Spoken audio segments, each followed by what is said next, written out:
Welcome to Daily Wisdom, Walking the Path with the Buddha, a podcast shared by David Roylance. This podcast is dedicated to guiding you to completely eliminate the discontent mind and the suffering it causes by attaining enlightenment. Learn and practice the teachings of Gotama Buddha that will guide you to fully attain a peaceful, calm, serene, and content mind with joy. To support this podcast, visit patreon.com/support Buddha or visit buddhadailywisdom.com, where you will discover a full range of courses, retreats, and online learning resources to assist you on the path to enlightenment. Now, here's our teacher to share more.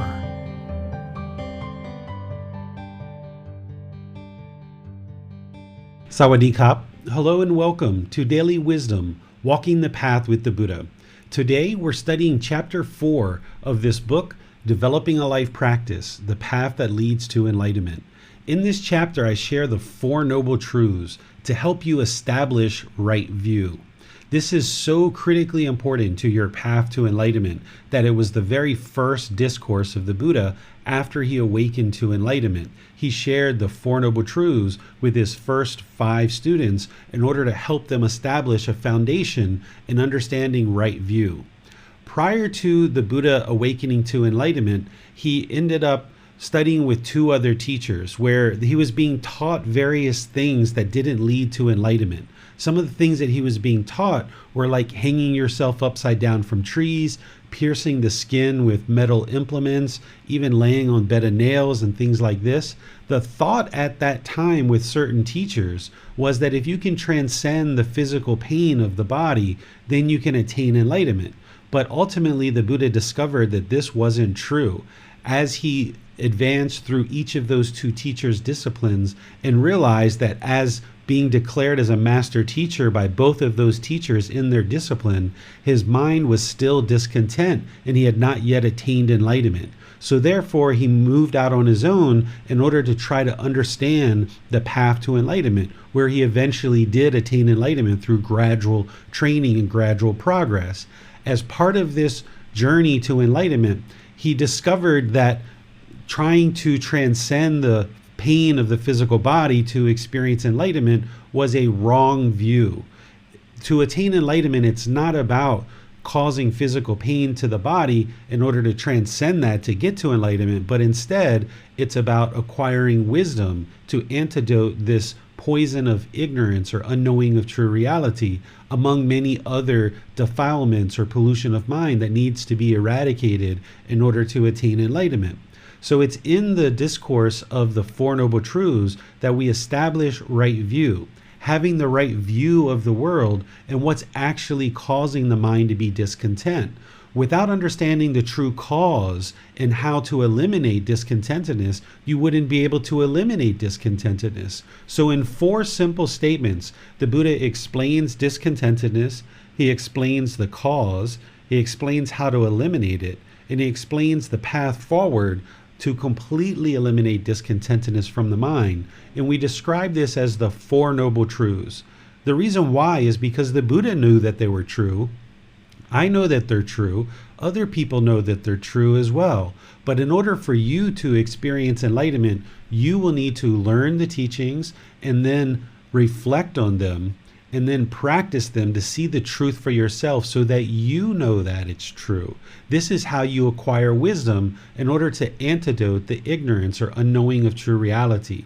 Without understanding these Four Noble Truths, you will not be able to establish right view and then build the rest of your life practice in order to experience enlightenment.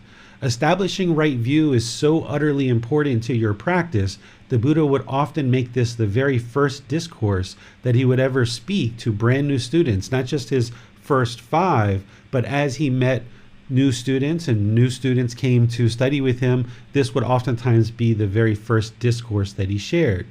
He described establishing right view as being so important. He described it as a breakthrough, that once somebody understands the Four Noble Truths and sees the wisdom in it, establishing right view, they will have broken through. Because in the unenlightened state, we practice wrong view. We go around and we blame others for our discontent mind.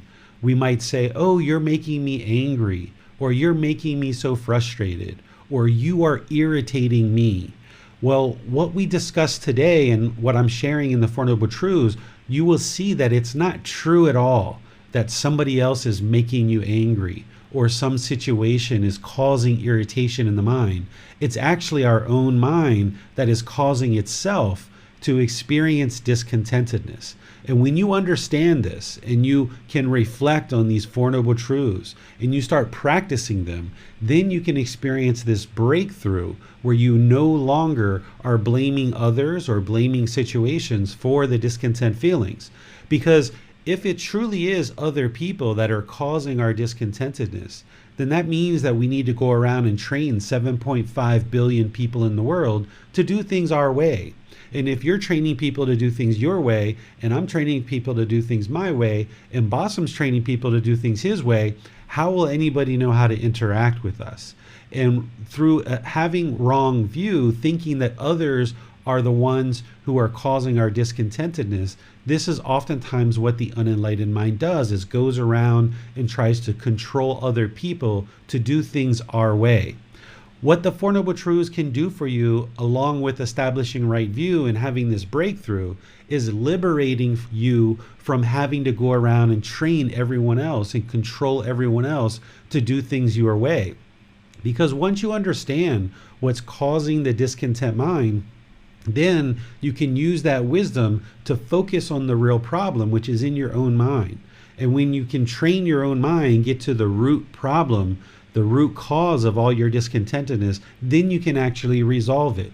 If you go around and continually try to control or teach others to do things your way, it's not going to be possible for people to do things your way. Therefore, you're always going to be experiencing discontentedness because you're not focusing your attention on the real source of the problem. The real source of the problem is deep in your own mind, and through learning, reflecting, and practicing the Four Noble Truths, you'll be able to discover that and then remedy it through the teachings of the Buddha.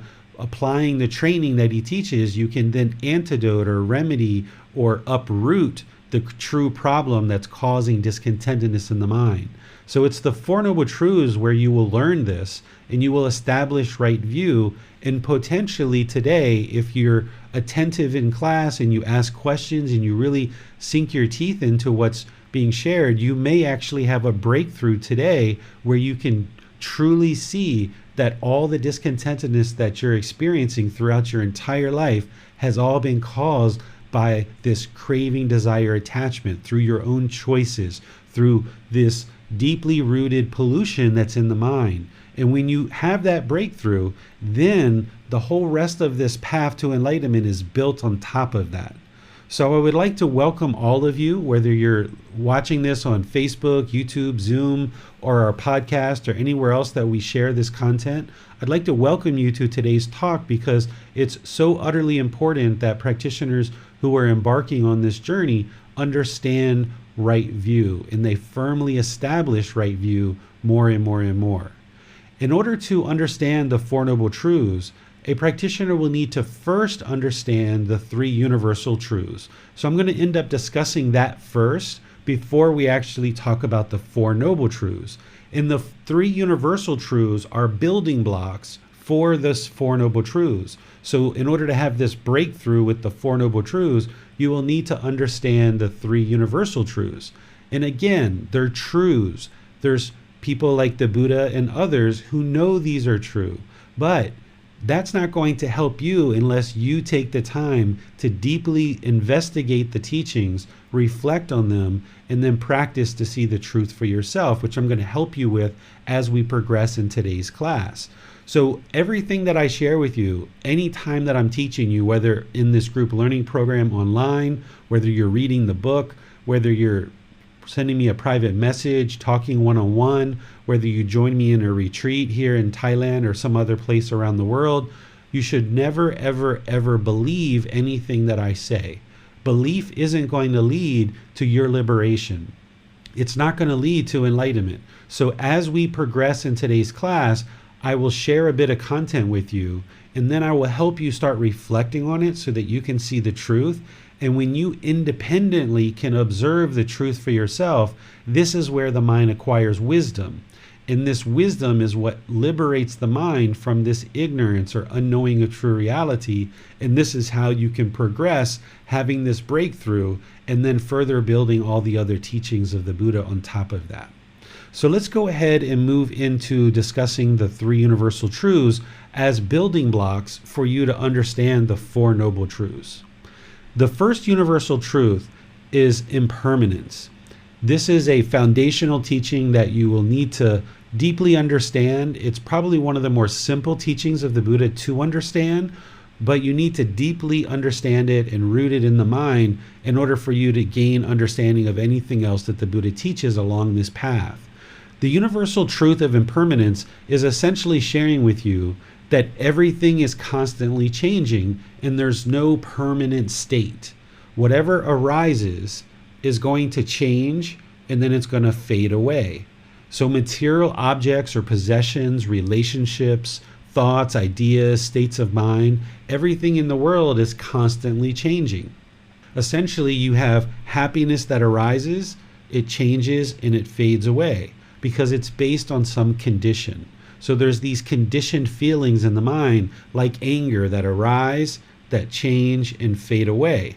But not only are feelings, conditioned feelings are impermanent, but also anything that arises, changes, and fades away is impermanent. For example, this mobile phone, it's impermanent.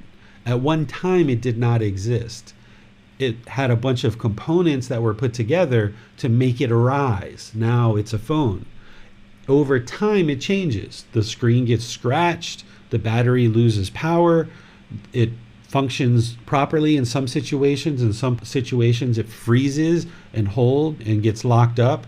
Sometimes I've dropped a phone and actually broken the screen or lost it or something like that. So eventually this phone fades away. It will no longer exist any longer. So this phone is impermanent. This feelings that are conditioned are impermanent. These remote control is impermanent. Relationships in your life are impermanent. This is what I'm sharing with you as part of the universal truth of impermanence. But you don't believe this. You should never believe it. So now let's move into starting to reflect so that you can see the truth for yourself. So if the Buddha is saying that this universal truth of impermanence is the truth, that means if you can find one thing that is permanent, then you've disproven the Buddha. And this is oftentimes a good way to reflect, is to try to disprove the teaching, because if you can disprove the teaching, then it's not true. So the way that you try to disprove the universal truth of impermanence is you look around the world and you try to find something that's permanent. So let's start with the physical body. Is this physical body permanent? Yes or no? Has it been the same physical body from the time of birth and conception till now, or has it been constantly changing? The answer is it's been constantly changing. What about your hair? Is the hair always the same length, or is it constantly changing? It's constantly changing, right? It grows, it changes texture, it changes color. Hair is not permanent. What about the fingernails on your fingers and your toes? Are those permanent? Do they stay exactly the same length all the time? The answer is no, they're constantly changing. The length changes, the texture changes, the color changes. The fingernails are not permanent. So this physical body and nothing about it is permanent. Okay, well, let's move into your personal life. The relationships that you've had at different times in your life, have they been permanent? Are the people that you're currently interacting with the same exact people that you've had in your life your entire life?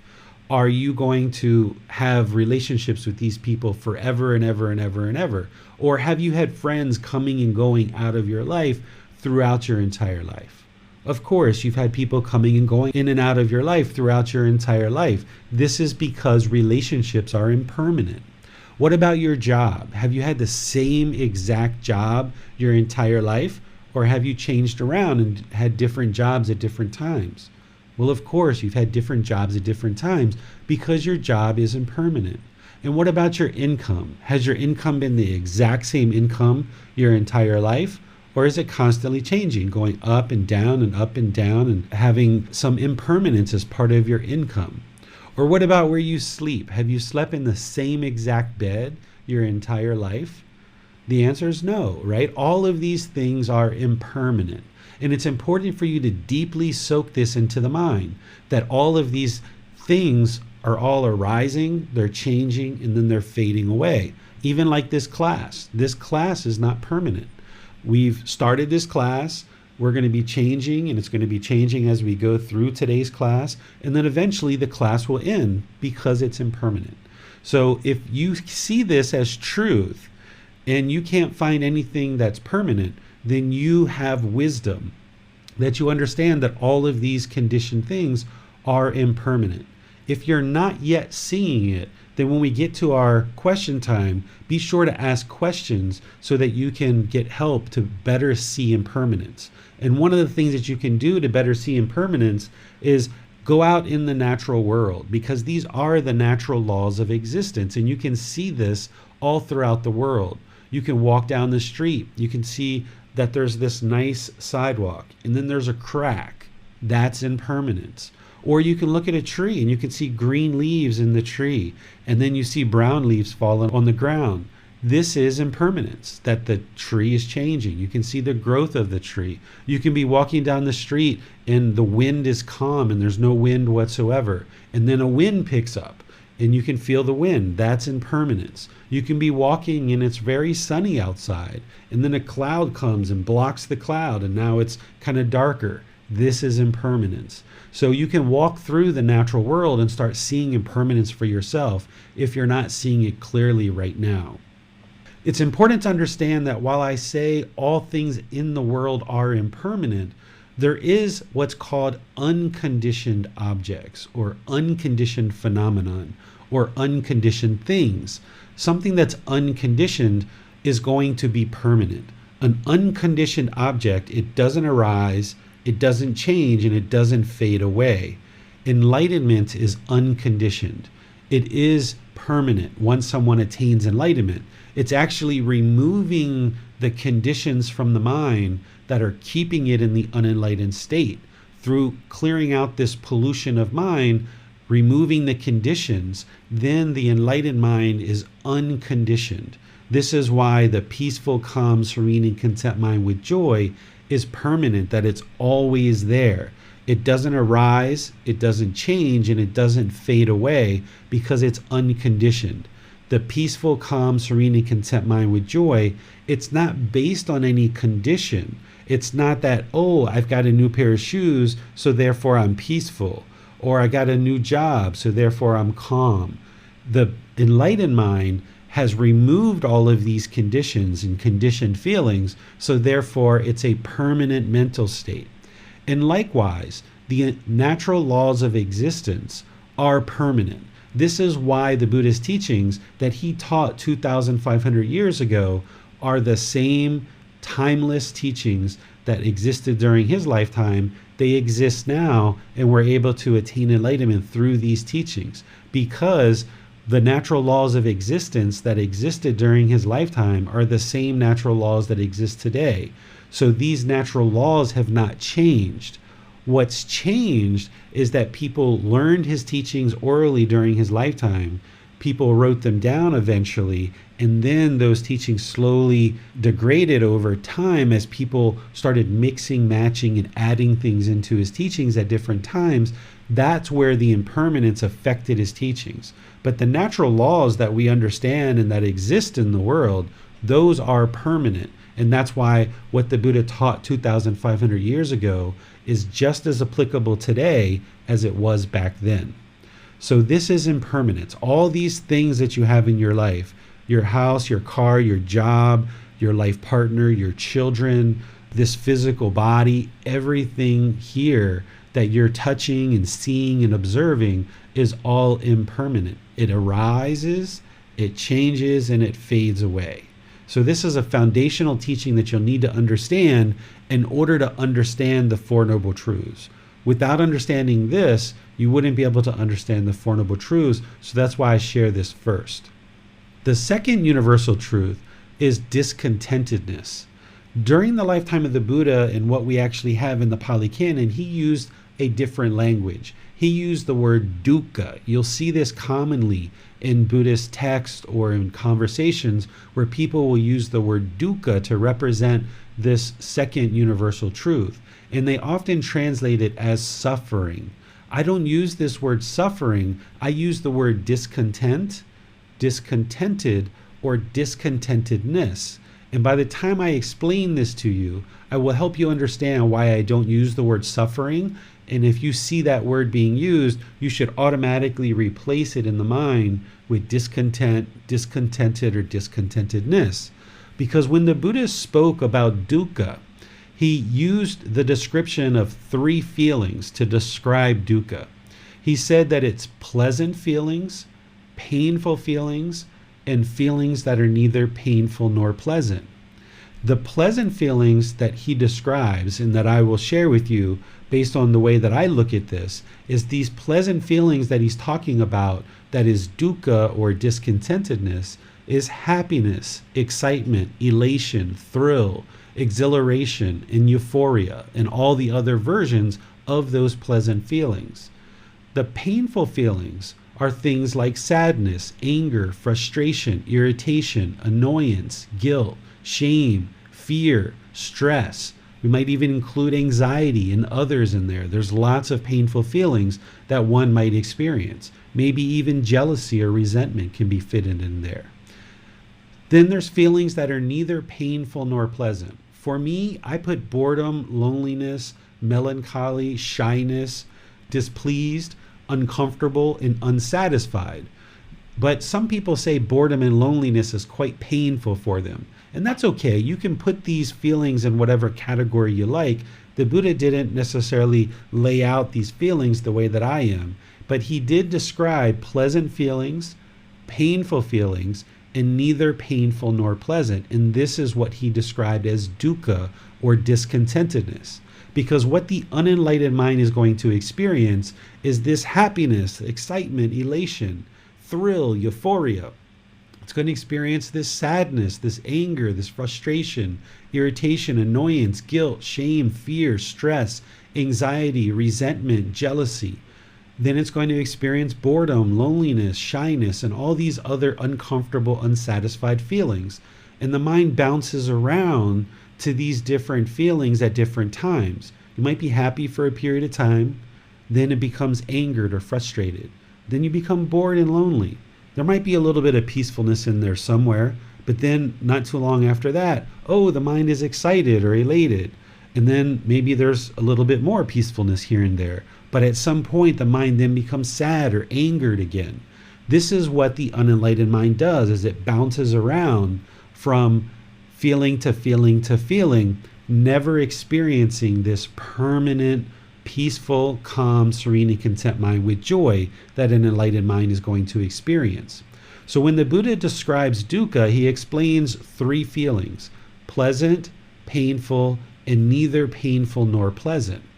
This word suffering that is used in Buddhist communities, to me, it only represents this painful feeling. Essentially, 33% of what the Buddha was teaching. When I experience conditioned happiness or excitement, I wouldn't say I was suffering.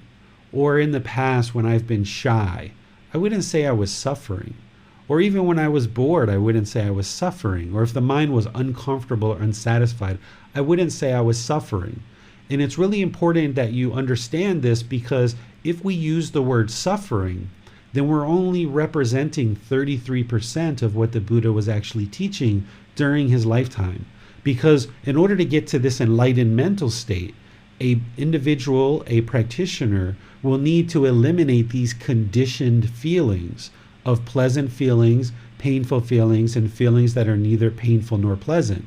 If you're only working to eliminate painful feelings, then you're not really addressing the full problem that the Buddha discussed when he was describing this universal truth of discontentedness. So you won't hear me use the word suffering. You'll hear me use discontent, discontented or discontentedness, and the suffering that it causes. So it's really important to understand that there's these three conditioned feelings, that there's some condition that's creating pleasant feelings. You got a new car, happy. Got a new job, happy. A new friend, a new boyfriend, a new girlfriend. Excited, elated, thrilled. That's a conditioned feeling. The mind is basing its inner feelings on some condition. That's a pleasant feeling, and the mind is discontent. Because if you've ever experienced a time where the mind has become very happy or excited or elated, and maybe you've dropped something and broke it, or you twisted your ankle, or you said things that you would have preferred not to say because you've lost your concentration, that's because the mind was discontent. So when the mind becomes excited based on some condition, then the person has lost concentration, and that's why we might fall down, we might twist our ankle, we might drop something and break it, we might say something that we would have rather have not said, because the mind is discontent or discontented or discontentedness.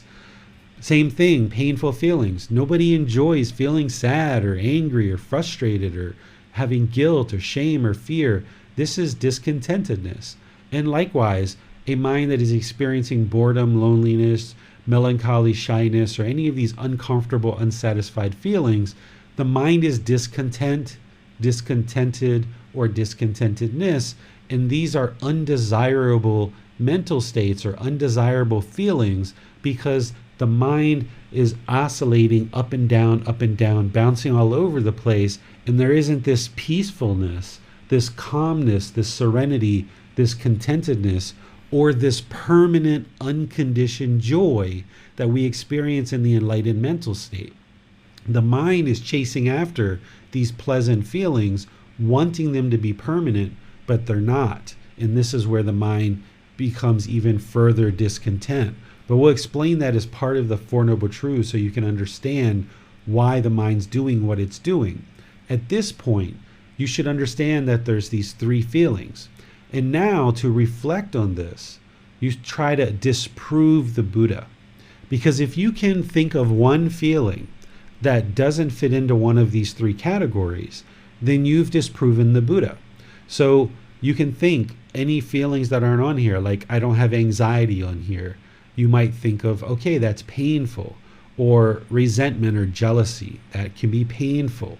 Or if you have other feelings that you've experienced, you try to see, does it fit in here or does it not? Because if you can find just one feeling that doesn't fit into these three, then you've disproven the Buddha, and therefore this isn't the truth. But if you can observe that, yes, your mind does experience pleasant feelings, painful feelings, and feelings that are neither painful nor pleasant, and it bounces around between all of these, then you can see this is a universal truth, that all unenlightened minds are experiencing discontentedness. So I'll give you guys a chance to ask questions about this in a moment. The third universal truth is non-self. This doesn't necessarily relate exactly to the Four Noble Truths, but it's part of the three universal truths. So I'll cover it here and help you understand it. Then when we get to chapter 16, where we talk about dissolving the ego, I will further explain the universal truth of non-self. I'll just give you an introduction to it here, because practitioners need multiple discussions about the universal truth of non-self to fully understand it and work to eliminate it. The universal truth of non-self is essentially helping you see that there is no permanent self. The unenlightened mind thinks that there is a permanent self. It mistakenly believes and falsely believes that there is a permanent self. The mind will oftentimes associate this self-image through the physical body as being who you are as a person. Or this self-identity that's in the mind, it will mistakenly believe that this is who you are as a person. And it will hold on to this identity, and then it causes itself discontentedness, because if you think that this physical body is you, and somebody says to you, I don't like people who shave their hair and wear all white. Why are you wearing white? That looks so stupid or so idiotic, or some other derogatory term. If you heard that from somebody and you were somebody who shaves your head and wears all white, and you have this personal existence view, this self in the mind thinking that these clothes and this shaved hair is you, then when you hear that from somebody, the mind's going to become discontent. It's going to get angry. It's going to get frustrated because you're identifying this self-image as being who you are as a person. But when you let go of this personal existence view and you realize non-self, and you realize that this clothes, this physical body, this self-image is not you, it's not who you are, then you can reside peaceful when somebody's talking negatively about the self-image, because you just see it for true reality, what it is, which is their lack of wisdom, moral conduct, and mental discipline. If somebody says, I hate all people who wear white, okay, I have nothing but compassion for their misfortune that they think that way. But I don't get angry when somebody says, I hate all people that wear white, because that isn't who I am as a person. These clothing, this body, this hair, this self-image, this projection of what people see is not who I am as a person. And then likewise, there can be a self-identity in the mind where there's certain things that you identify with. I'm a man who has a son and I live in Thailand and I'm a Buddhist teacher. And someone can start identifying with these things. And if you hear or you see somebody say, all Buddhist teachers are yada, yada, yada, I hate all people who have children. I think that living in Thailand is the worst thing anyone could ever do for their life. And if somebody talked this way very negatively, if you identify with this as being who you are as a person, then when you hear these things, the mind with this personal existence view, thinking that this self-identity of being a Buddhist teacher, of being a father, of living in Thailand, that self-identity, the person then becomes angry because they identify with this self-identity that's in the mind. And what the Buddha is saying in the universal truth of non-self is none of that is you. That's not who you are. That identity, those labels that get held on into the mind, is not who you are as a person. And as long as you cling to this, falsely believing that what's in the mind as your self-identity is who you are as a person, you're going to continue to experience discontentedness. So as part of the Buddha's path, he helps you to see and helps you train the mind to let go of this personal existence view and realize non-self, so then the mind can reside peaceful, no longer clinging to this self-identity or self-image as being who you are. The challenge with the unenlightened mind is that at birth, we were all given a name as a label. And this label has been used throughout our life to refer to us. And then the mind starts associating a certain self-image or a certain self-identity with this label, like the name David. And now this label of David becomes the self-identity of the individual, becomes the self-image of the individual. And say you identify with your name very closely. Well, when you hear somebody talking derogatory, like, I hate all people named David, then you will take that personally and you will get angry and frustrated.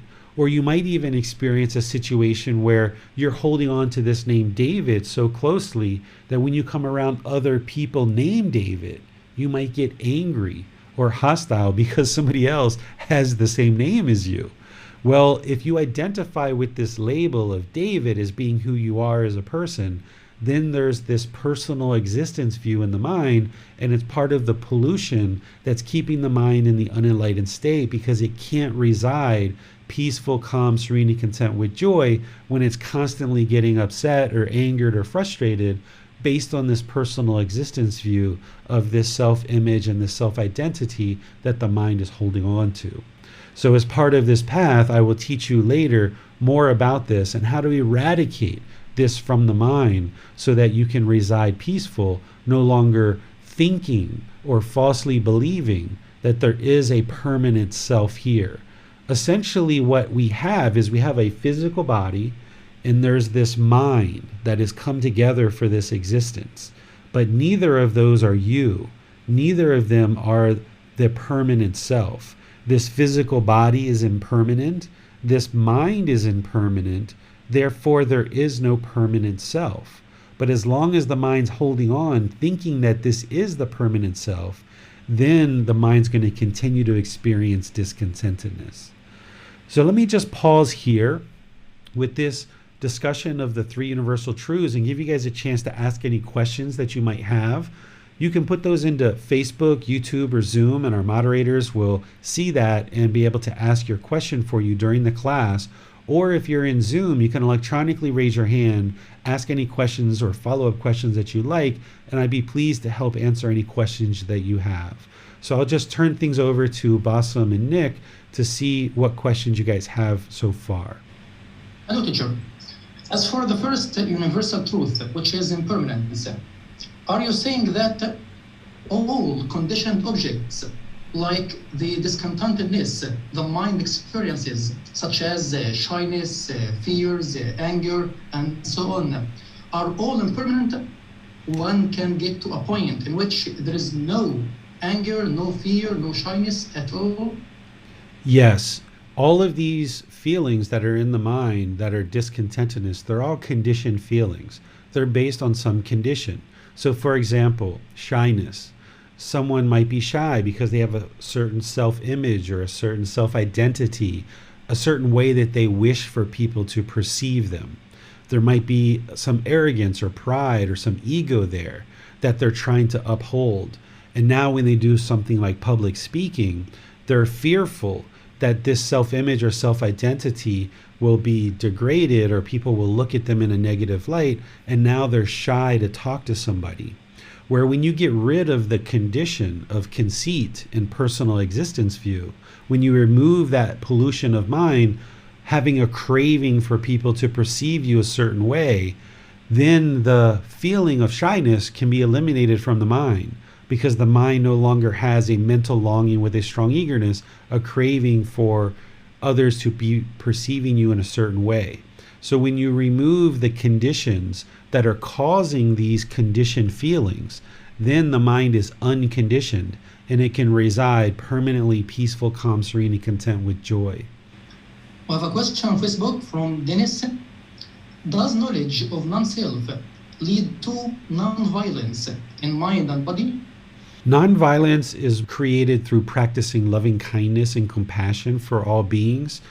Realizing non-self will help the mind to let go of this false belief and this false understanding, this mistaken belief that there is a permanent self here. Where, like in the animal world, animals have a self as well, and they can't let go of their self because they need to protect. A deer going through the forest needs to constantly be on guard and protect the physical body from predators. And if a deer didn't have a self, they would be walking through the forest and this lion would attack them or this tiger would attack them, and they would essentially die immediately because they're not going to run. They're not going to be fearful. But a human being doesn't need to hold on to this personal existence view, constantly defending the self, the mental defense. You don't have to defend your self-identity. You don't have to defend your self-image. You might protect the physical body if somebody tries to cause the physical body harm as an enlightened being. But as an enlightened being, if somebody talks in a derogatory way about your self-image or your self-identity, an enlightened being won't experience any discontentedness because they've eradicated any holding on to a permanent self. They no longer see this self-image or self-identity as who they are as a person. An enlightened being knows that there's just this physical body and this mind that has come together for this existence, and it's impermanent. And if you hold on and cling to it, then you're going to cause yourself discontentedness, which is part of the Four Noble Truths that we're going to discuss. Thanks, teacher. Let's go to Nick for Zoom questions. Hello, teacher. Hello, Can you hear me? Yes, I can. Okay, I have this question about impermanence. So, if there is no permanence, then how can impermanence exist? So there will always be two things contradictory to each other to be, it's like a condition for impermanence. So why we call it impermanence, right? So because of the permanence exists, then the impermanence will exist. But if the permanence disappear, then the impermanence will not have makes any sense anymore. So in this case, everything will constantly change is the law, right? But the word impermanence itself is a fixed word, right? We can't actually change it. If there is still permanence thing, there will be impermanence. So I think it's not that true that everything will constantly change, because the word impermanence itself is a fixed one. Okay, let Think about it. me help you understand more clearly. So remember when I said that enlightenment itself and the natural laws of existence are permanent, right? So a natural law of existence is impermanence. So impermanence is permanent, right? So that's because the universal truths are part of the natural laws of existence. So this natural laws of existence, they didn't arise, they don't change, and they don't fade away. I mentioned how those are permanent. So one of the jokes that we say in Buddhist culture is we say impermanence is permanent, right? So It's permanent. right, Yeah. it's permanent because it's a natural law, right? It's a natural law of existence. So the natural law is explaining to you that all conditioned things or all conditioned objects are impermanent. But impermanence itself is permanent because it's part of the natural laws of existence, and that is permanent. Right. Do you see that? So that, yeah, I understand that. That's what I mean. Like, because of the sentence that impermanent is permanent. So it's actually already fight against the law itself. Like this, right? It's actually like a conflict in between. It's not T, you're just not seeing it, is that there's conditioned objects and then there's unconditioned objects. Yeah. All conditioned objects Right. are impermanent. So they're going to arise, they're going to change, and they're going to fade away. But the natural laws of existence are unconditioned. They don't arise, they don't change, and they don't fade away. So impermanence is part of the Right, natural exactly. laws. Let me speak. Impermanence is part of Thank you. Yes. is part of the natural laws of existence, and therefore they're going to be permanent. Okay, so we're going to move to I see. we're going to move to Okay, I Nick. got it. We're going to move to Nick now, so that Nick can ask any questions from Zoom. Hello, teacher. Hello, Nick. Discontentedness, or dukkha, explained this way, seems to be all-encompassing of feelings, all conditioned feelings. Is there such a thing as unconditioned feelings, like joy, or are these mental states? I think of them as mental states. I think of peaceful, calm, serene, and content with joy as a mental state that is permanent. Thank you, teacher. We have a question that I'll read from Marion. She asks, would you consider compassion as an action rather than a feeling? The feeling that expresses compassion and empathy? So compassion is a mental state. It's not a feeling. Compassion is a concern for the misfortune of others. This is a mental state that you cultivate in the mind. It's not a feeling itself. Feelings are going to be based on some experience. They're conditioned feelings. And feelings have at their nature something that has been experienced in order to arise a feeling in the mind. But something like a mental state of compassion is something that you're going to cultivate and develop in the mind, and then you're going to practice this concern for the misfortune of others. She continues to ask, if compassion is a feeling, then when I experience compassion, wouldn't I be unenlightened then? Yeah, so the first part of the question answers the second part, is that compassion is not a feeling. It's a mental state that you cultivate, having this concern for the misfortune of others, and then you practice that as a healthy mental state. And in order to attain enlightenment, a being would need to cultivate and practice the healthy mental state of compassion. This is going to be part of chapter 14, that we're going to talk about the 4 healthy mental states of loving kindness, compassion, sympathetic joy, and equanimity. These need to be cultivated in the mind in order to attain enlightenment. So compassion is not a feeling. And in order to get to enlightenment, you would need to cultivate and practice compassion, among other healthy mental states. She has another question. How does moral or ethical conduct come into play when it comes to non-self? Moral and ethical conduct as it comes to non-self. So as you learn to eradicate the self and no longer falsely hold on to the concept of a self, then you will observe with wisdom that this universal truth of non-self is true. Then you will adjust your practice in terms of your moral conduct and your mental discipline, that you will then perhaps adjust the way that you interact with people, and you'll have more mental discipline. But that's better covered when we get to chapter 16 and talk about dissolving the ego. That will be a much better place to discuss it rather than today. So if we can just hold off on that until we get to chapter 16, it'll be much better to cover it there. And T has her hand raised, sir, so let's go to her. Hello, teacher. I have another question about impermanence and in like a fixed amount of time. So, for example, in 9 months or in 10 months, right? It's like a fixed time. So, for example, the baby was like, so when we are like was born, right? Before we was born, we was the mommy was pregnant, for example, 9 months or 10 months.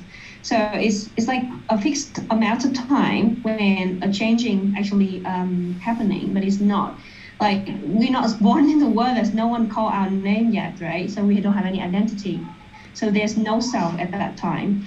And before that, even before pregnancy, right, there will be zero, me or I or we, right? So is that also a state of the thing that you can call it impermanence? Like it's just like, I don't know how you can describe this kind of state. When you are zero, you are not born yet, you are not raising yet, right? You are not there yet. So after the fixed amount of time, you have become who you are today, right? And that will change in your life. But before that, there will be zero. So what do you think about that? Is that true? Okay, I'll answer the first part of your question. I'm not sure that I understand the last part of your question, but I'll answer the first part.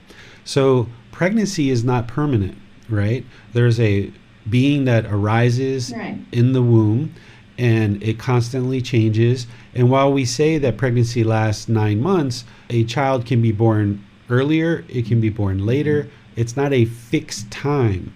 So pregnancy is impermanent. So it is following this natural law of existence, or this universal truth.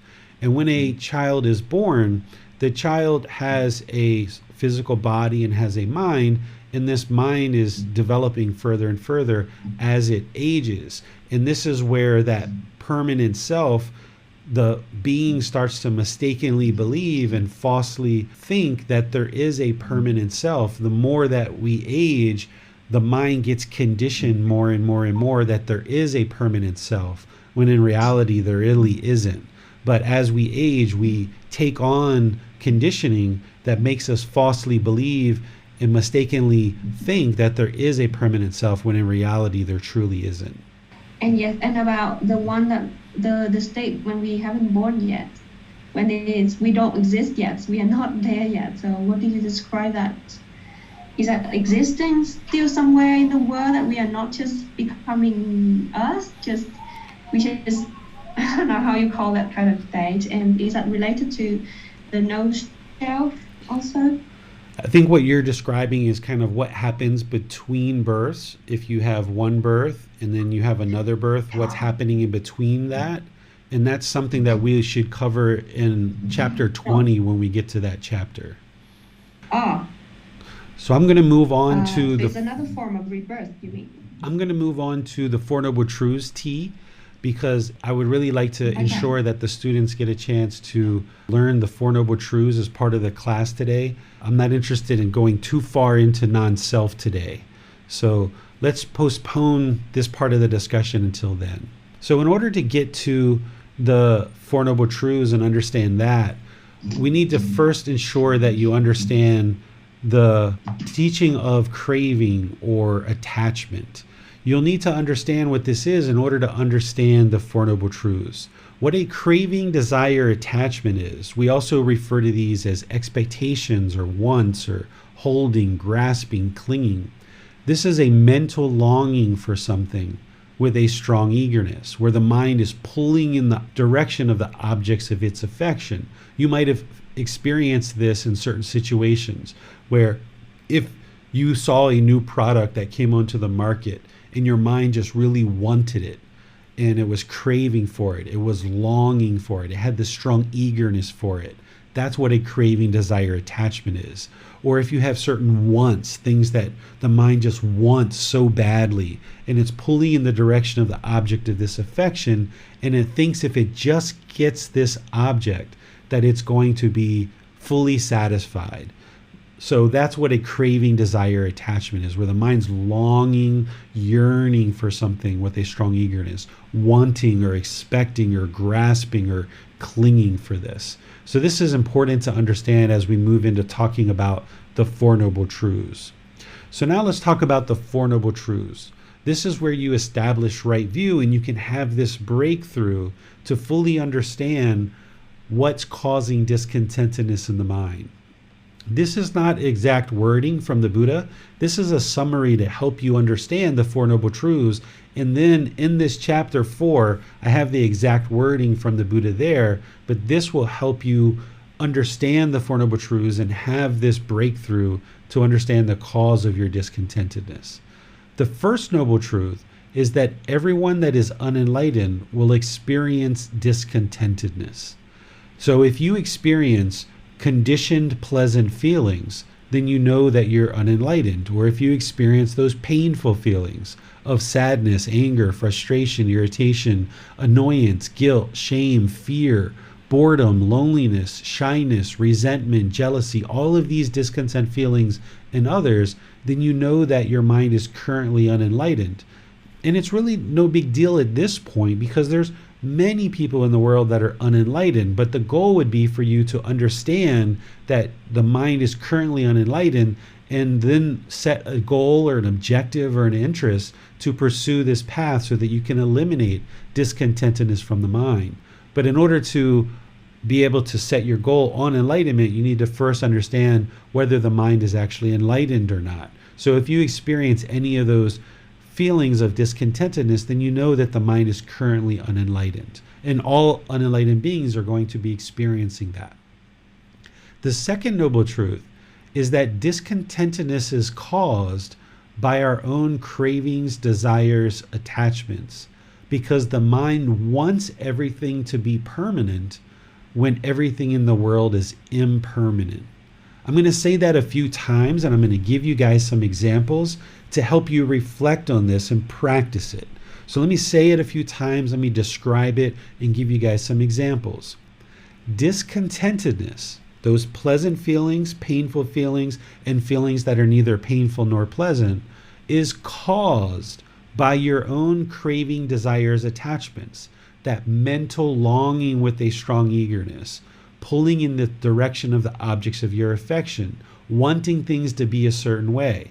If you get the objects of your affection, if you get what you want, the mind experiences pleasant feelings. If you don't get what you want, then the mind experiences painful feelings. Or sometimes you don't even know what you want and you're just kind of bored or lonely, experiencing those feelings that are neither painful nor pleasant. The reason why the mind is doing this is because it wants everything to be permanent when everything in the world is impermanent. So let me give you some examples. If you've ever been in a relationship with someone, when this relationship first started, you might have experienced pleasant feelings. Oh, wow, somebody's taking an interest in me. Somebody's enjoying spending time with me. This is very pleasurable to the mind, and the mind gets this happiness, this excitement, this thrill, this elation. You're experiencing these pleasant feelings based on the condition that somebody is now showing interest in you, and someone is now interested in dating you. And this arises conditioned pleasant feelings in the mind. But now the relationship goes on, and you start having these wants, these expectations, these craving, desire, attachments, wanting things to be a certain way in the relationship. And now the relationship starts to change, and maybe the relationship ends. Now the mind experiences painful feelings, sadness, anger, frustration, maybe guilt, shame, fear, maybe loneliness or boredom. And the reason why is because the mind was conditioning these pleasant feelings on this relationship. And then when the relationship was over, then the mind experienced these painful feelings, or feelings that are neither painful nor pleasant. The mind doesn't understand what it doesn't understand, that this relationship is impermanent.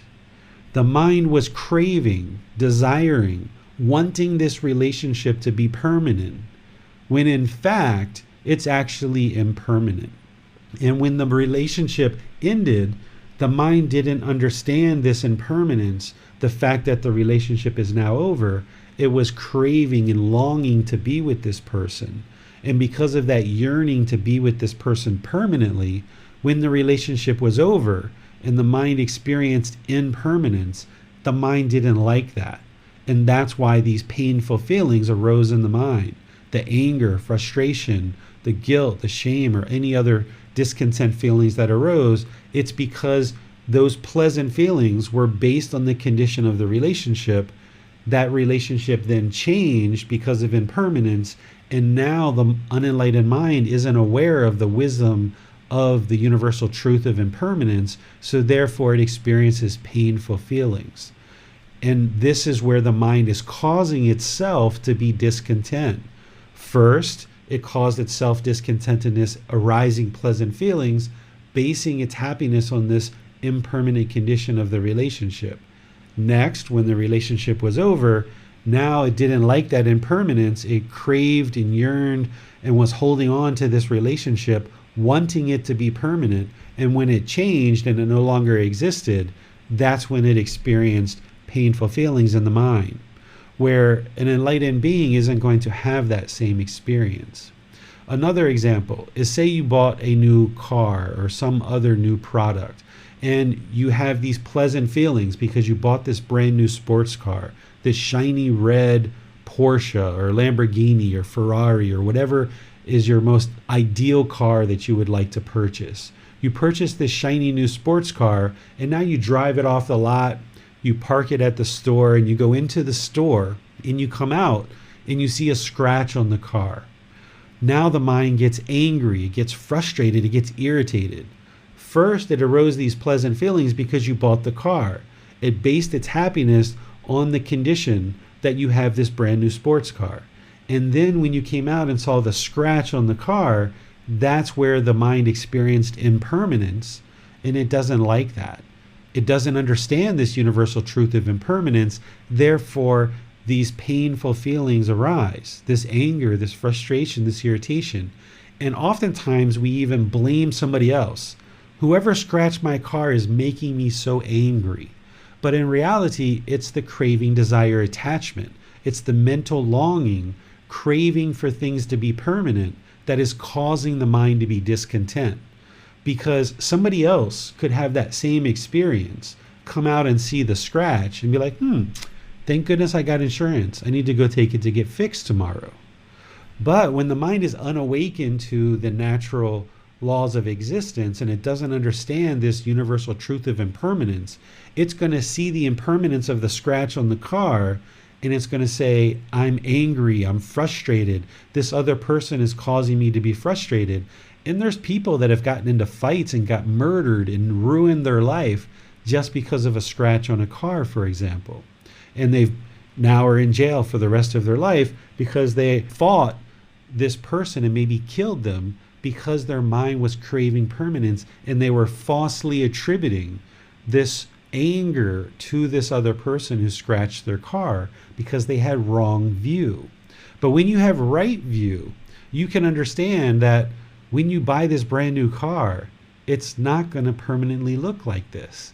It's impossible for it to permanently look like this because of the universal truth of impermanence. And you don't allow the mind to arise these conditioned pleasant feelings. So therefore, when you experience the impermanence of a scratch on the car, then you don't allow these painful feelings to arise. We're not saying what's right or wrong here, because it would be wonderful if nobody ever scratched your car. That would be wonderful. But the fact is that because of the universal truth of impermanence, this car is going to experience a scratch, or the paint is going to fade, or the tire is going to get flat at some point, or the engine is going to stop working at some point. It's only a matter of time because of the universal truth of impermanence. So if we allow the mind to arise these pleasant feelings, then we're welcoming and inviting in these painful feelings at some point in the future. The same thing when you have a brand new relationship.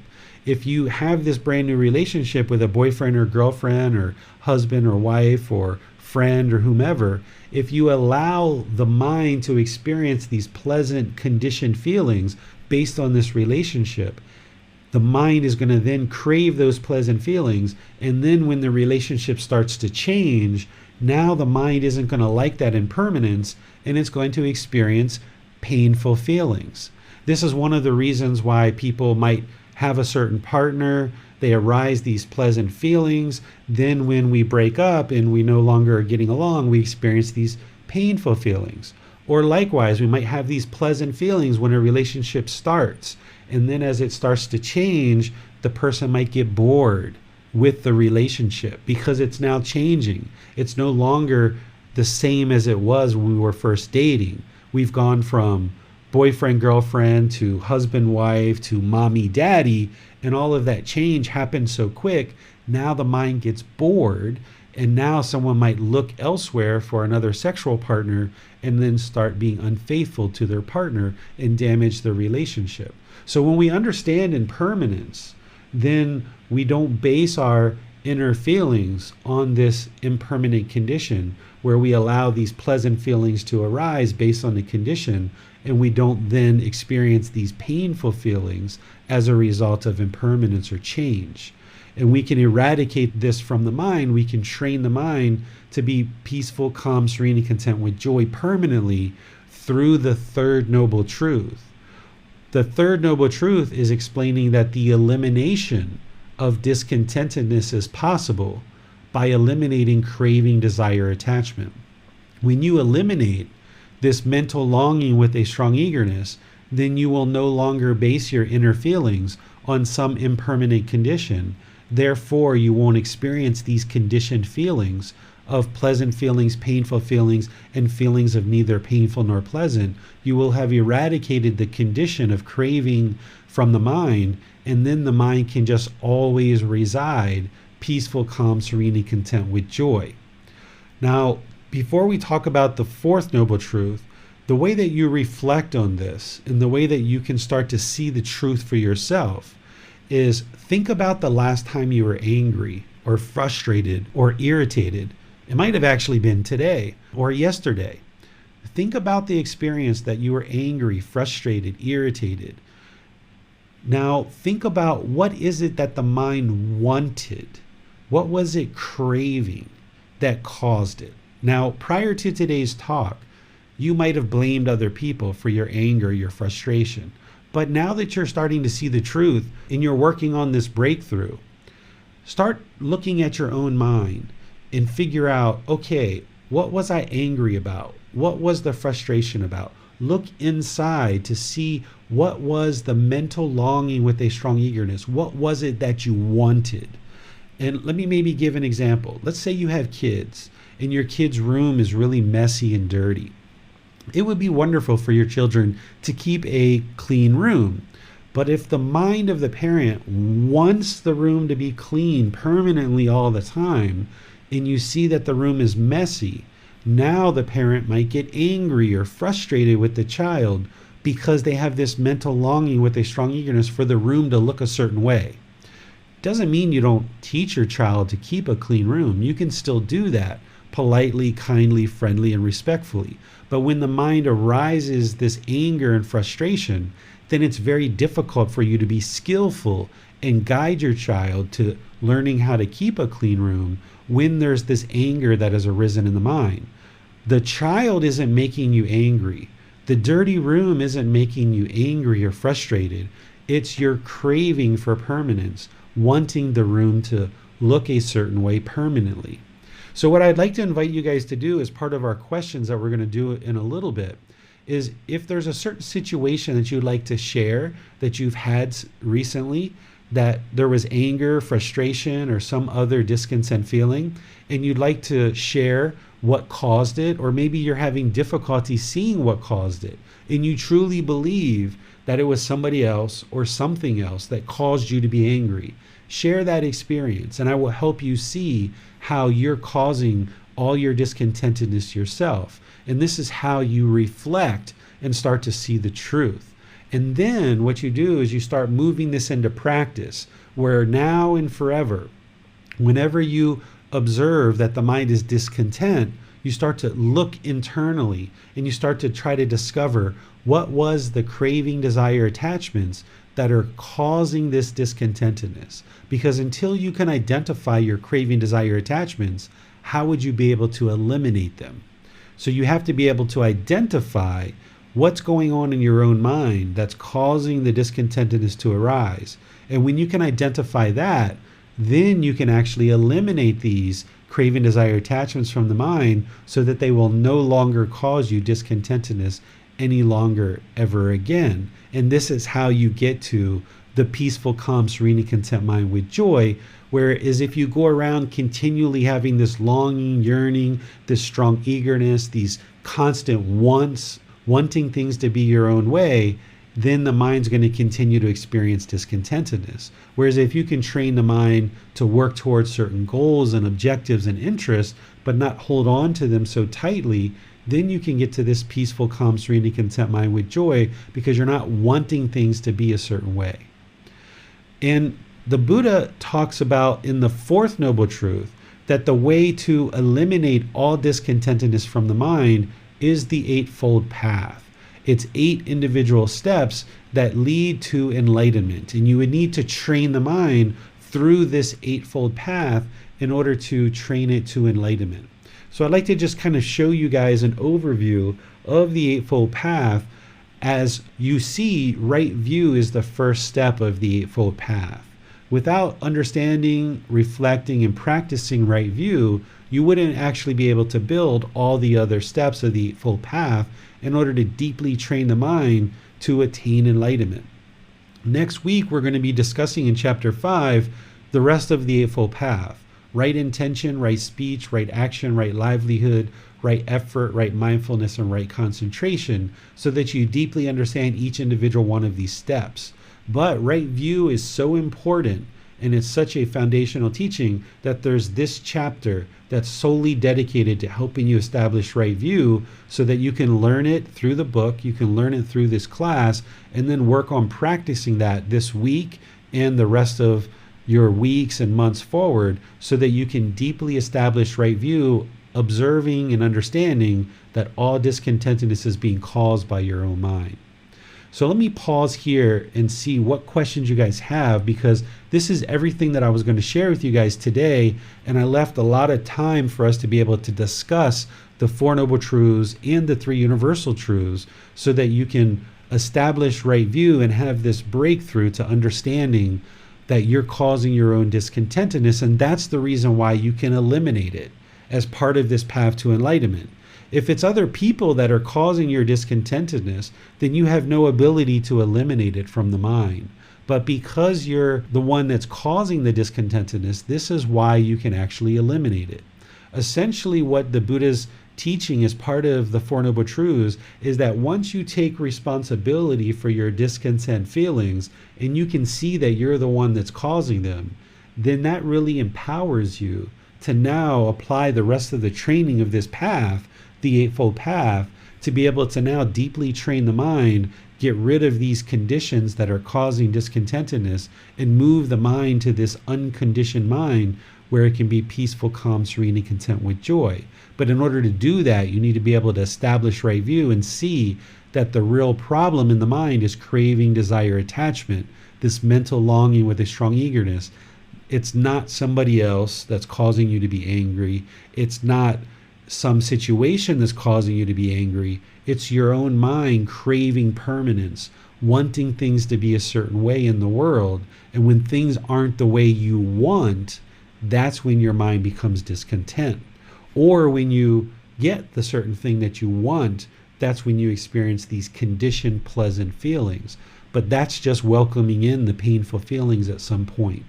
So if you have a certain situation that you're having difficulty seeing that you are indeed causing your own discontent feelings, let's talk about that. Share that in Facebook, YouTube, or Zoom, and I will help you see that. Or in Zoom, you can raise your hand electronically and we can discuss whatever challenges you're experiencing, whatever situations where you're having difficulty seeing that you caused this discontentedness yourself. I will help you to investigate that and observe that so that you can have this breakthrough. So I'll turn things over to you guys for any questions that you might have. Well, do you agree that while one is basing its inner feelings on impermanent things or impermanent conditions, all what is experienced will be only discontentedness? So the mind is just navigating between pleasant feelings and painful feelings and feelings that are neither painful nor pleasant. All will be only discontentedness. Exactly. As long as there is craving, desire, attachment in the mind, there's always going to be discontentedness. Even if you have a craving to help people, something wholesome, right? There's no such thing as a wholesome craving, desire, attachment. Even if you have this craving that you want to help people and you want this so bad, if you're not able to help people, if someone isn't willing to accept your advice or your guidance, you're going to experience discontentedness. You're going to be sad. You're going to be angry. You're going to be frustrated. So even something as wholesome as helping somebody, or even something as wholesome as meditation, if you're attached to meditation, if you're craving meditation, if you have this desire, this mental longing with a strong eagerness to meditate every single day, 3 times a day, and that's the permanent schedule that your mind wants, well, there's going to be a situation where you're not going to be able to do that because of the universal truth of impermanence. So if you're holding on, if you're craving to meditate 3 times a day for 30 minutes a session, and that's what the mind's craving and holding on to, wanting that permanence, there's going to be a situation where you can't meditate 3 times a day for 30 minutes or more, because that would be permanence if you were able to do that. So when you experience not being able to meditate 3 times a day for 30 minutes or longer, if you're craving meditation, you're going to experience guilt or shame or sadness or maybe frustration. So what you do in life is, rather than have these expectations, these wants, this mental longing, this yearning, this strong eagerness, instead you have this goal, this objective. I would like to meditate 2 or 3 times a day for 30 minutes or more. And where possible, I'm going to actively work towards developing my life practice to be able to do that each and every day. But all the while, you got to understand in the mind that there's going to be situations where you're not able to do that. You might only get 1 meditation in, or there might be an occasional day where you even skip meditation, where you don't meditate at all. Skipping meditation on one particular day isn't going to determine whether you attain enlightenment or not. What's going to determine if you attain enlightenment is, if you've missed a day of meditation, what do you do next? Do you start missing multiple days where it turns into a month or 2 of not meditating? Surely that person's not going to attain enlightenment if they don't improve that practice. But if you miss a day of meditation or 2, and you then ramp up your practice and get right back into it, and you're back to 2 or 3 times a day for a consistent period of time, then with this longevity, with this determination, this dedication, this diligence, you're gradually training the mind to enlightenment. But if you hold on, wanting, craving, yearning, expecting permanence, that you will absolutely meditate every day, 3 times a day for 30 minutes or longer, at some point that's going to cause discontentedness, because the mind is craving it and clinging to it. There was a situation I had 2 years ago where I got in a motorbike accident, and there was like 3, 4, 5 days where I wasn't able to meditate. If I was craving meditation, if I was attached to it, if I was holding on to it really tightly, then I would have been discontent during that time, because I wasn't able to meditate. I had a cracked rib at the time. I wasn't really able to meditate. So you need to even let go and not hold on to wholesome things like meditation or helping people. There's going to be certain situations where you can practice generosity and you can help people and practice generosity. And then there's going to be other situations where you're not going to be able to, or you just choose not to for any number of reasons. But if the mind is craving and longing and yearning to help everyone in the world, then when you're not able to do that, you're going to be discontent. So you have to observe that it's craving, desire, attachment, even to wholesome things, that it's going to cause the mind to be discontent. Does this include craving for enlightenment? Absolutely. If you crave enlightenment itself, you won't get to enlightenment. So you have to get to the point where you pursue it as a goal, an interest, and an objective. And while enlightenment sounds so wonderful, this peaceful, calm, serene, content mind with joy, you can't even crave enlightenment. That's where the Buddha talked about the middle way. Whereas if you hold something too tight, it's going to cause discontentedness. But also if it's too loose, it's going to cause discontentedness as well, because the mind is complacent. It's sluggish. So you practice this middle way where you pursue enlightenment as a dedicated, determined, diligent practice where you're gradually moving forward towards learning and practicing these teachings closer and closer. Holding it too tight, it's going to cause discontentedness. Too loose, complacency, you're never going to get there. So you find this middle way, which is what the Buddha taught as part of this path to enlightenment. We have a question on Facebook from Dennis. I noticed that when one of my friends buys a new bag or item of clothing, I desire too having something for myself, even if I really do not need to buy one or afford it.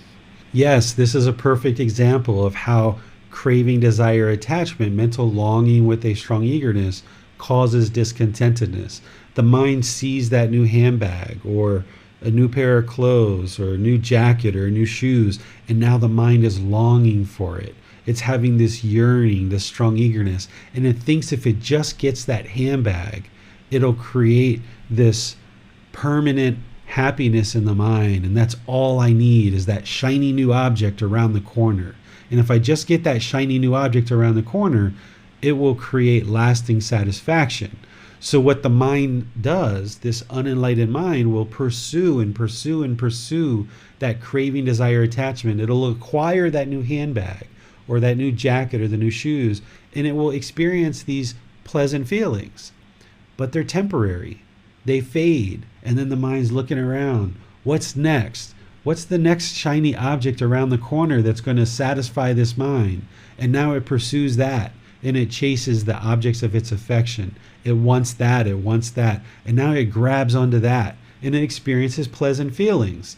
And they're temporary, and they fade, and then the mind experiences these painful feelings again.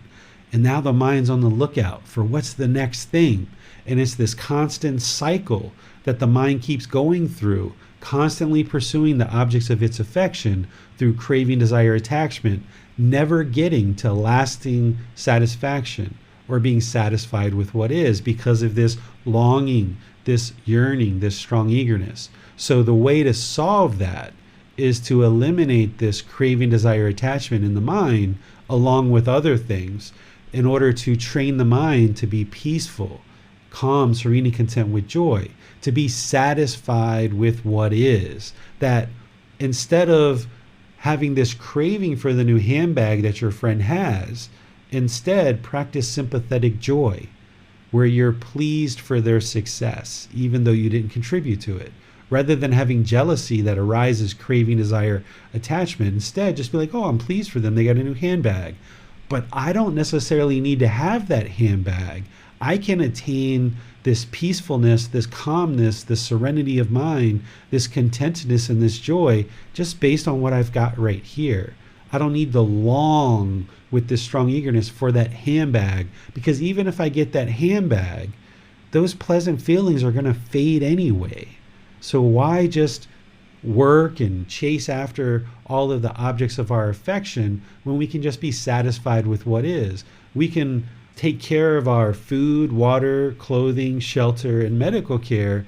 And sure, we're going to need a purse, or we're going to need a suitcase, or we're going to need a new pair of shoes occasionally. and we will acquire those things.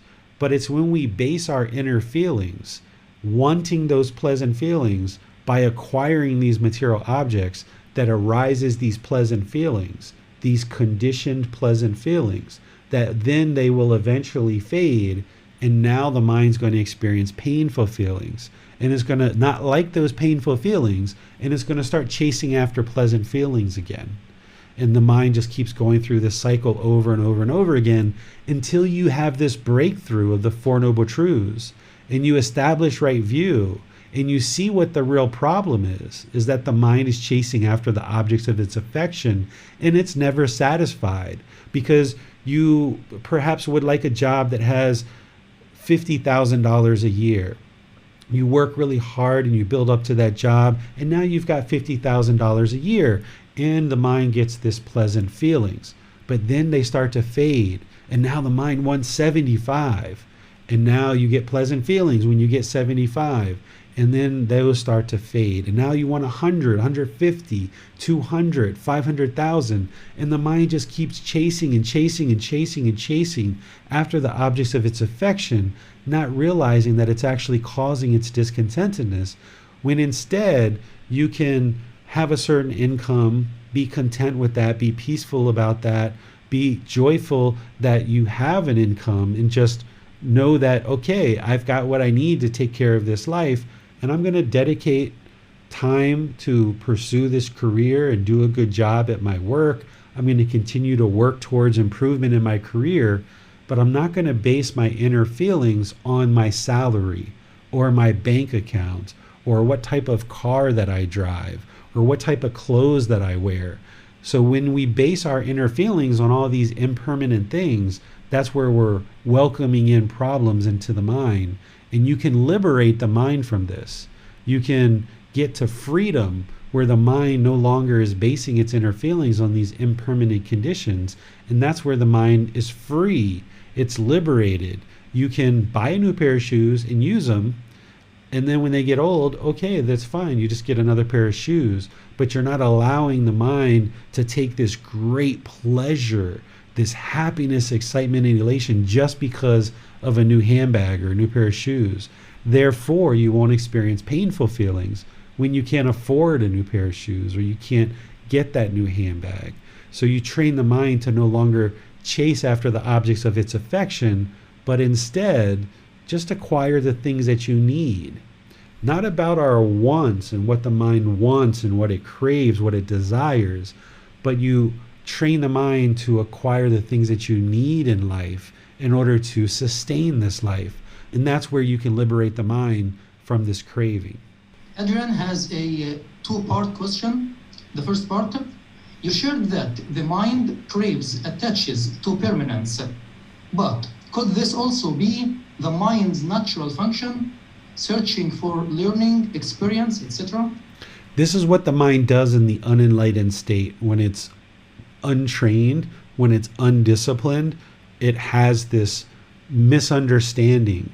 It wants things to be permanent when everything around us is impermanent. So it's part of the lack of wisdom, that ignorance, that unknowing of true reality. That is what the unenlightened mind is experiencing. That is the natural state in the unenlightened mind.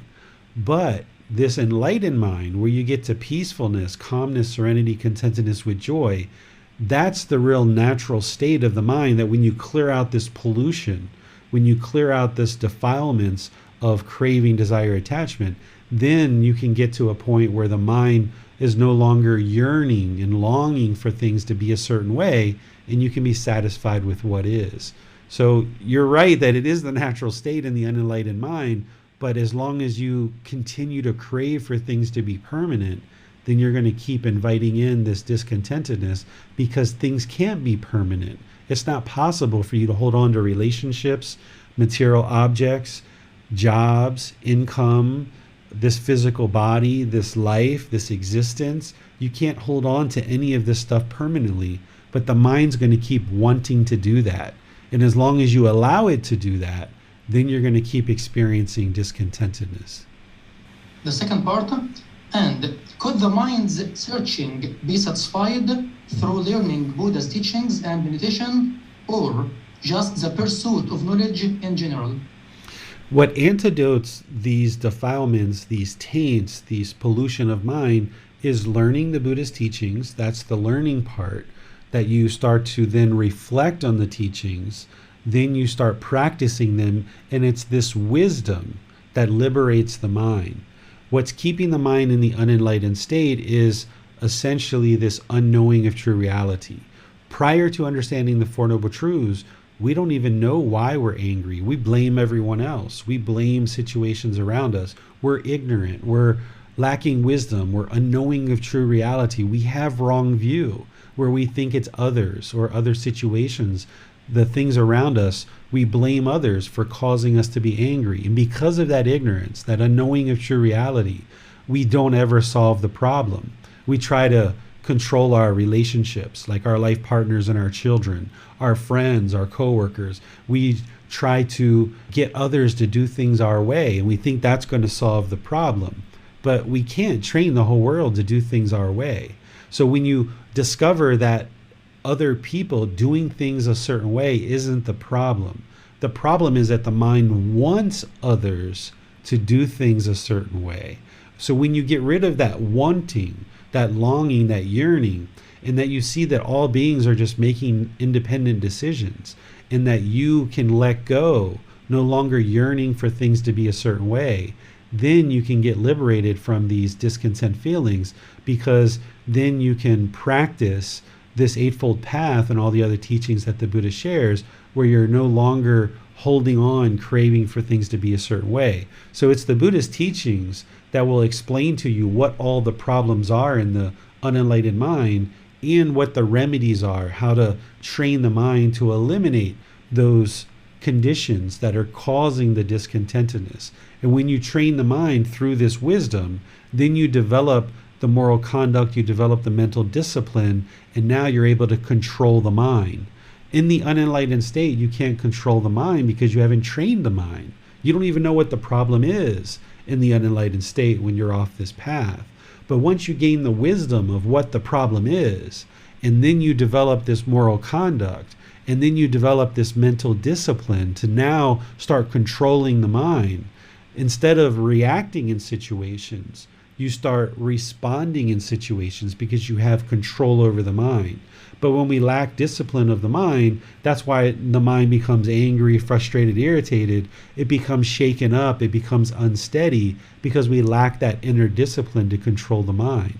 But once you've trained the mind on this whole path, then as you get more and more discipline of the mind, you can control it. And it no longer experiences these discontent feelings because you've now deeply trained it and you're able to control it and have this discipline. Adrian says, so searching for knowledge can be considered an attachment or craving? It depends how the mind pursues it. You can't just say one thing is a craving or not, or an attachment or not. For example, this bottle of water, we need to drink water. If you saw somebody drinking water, you wouldn't be able to tell whether it was a craving, desire, attachment unless you observe their mind and how they relate to this water. So say you went on a really long hike and you forgot to take water with you, and you've been gone for 8 hours and you're deadly thirsty by the time you get back to your car where the water is. Well, there's one person that can just be like, oh my goodness, I need water so bad. Give me water. I'm going to kill somebody if I don't get water, right? That's a craving, desire, attachment for the water. But there can also be someone that's like, okay, we're at the car. It's time to drink water. Let me drink some water. And then they drink water. So you could just be observing two people drinking water. One person could have a craving, desire, attachment, and one person maybe not. So it's not about the action itself of searching for knowledge. That is a craving, desire, attachment. It's how the mind is doing it. If the mind is doing it obsessively and it thinks that searching for knowledge is this obsessive thing that arises pleasant feelings, and when you're not able to do that, you experience these painful feelings, then searching for knowledge is a craving, desire, attachment. But the problem isn't the searching for knowledge. The problem is how the mind is relating to it, the objects of its affection. So you can still pursue and have all of these things in the world.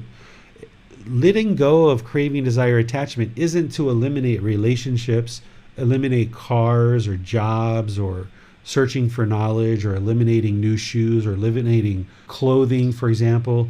That's not what will eliminate a craving, desire, attachment, because the physical object or the thing that you're looking to acquire, like knowledge or wisdom, that's not the attachment.